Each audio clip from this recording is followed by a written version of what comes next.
ஆப்பம், ஆட்டுக்கால் பாயா இந்த காம்பினேஷனை கேட்கவே பயங்கரமாக இருக்குல்ல. கேட்க மட்டும் இல்லை, சாப்பிடவும் சூப்பராக இருக்கும். எப்படி பண்ணுறதுன்னு பார்க்கலாமா? இதில் அவ்வளோ ஹெல்த் பெனிஃபிட்ஸ் இருக்குது. ஆட்டுக்கால் சூப்பாவோ இல்லை பாயாவோ செஞ்சு சாப்பிட்றது அவ்வளோ நல்லது. இதில் கொலாஜன் அதிகமாக இருக்கனால நம்மளோட போன் ஸ்ட்ரென்த்துக்கு அவ்வளோ நல்லது.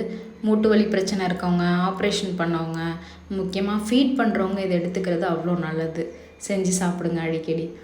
இதுக்கு 5 பச்சை மிளகாய், 1 ஸ்பூன் சீரகம், 2 ஸ்பூன் சோம்பு அண்ட் 2 ஸ்பூன் மிளகு, நல்லா அழுத்தி பிடிச்ச மாதிரி 2 கை தேங்காய், ஒரு 6 முந்திரி. இதை நல்லா தண்ணி கொஞ்சமாக ஊற்றி அரைச்சி எடுத்துக்கணும். இன் பிட்வீனில் காலை ஒரு 10 மினிட்ஸ் ஹாட் வாட்டரில் ஊற வச்சுருந்தேன். அதோட தோலை சீச்சு எடுத்துக்கிட்டேன்.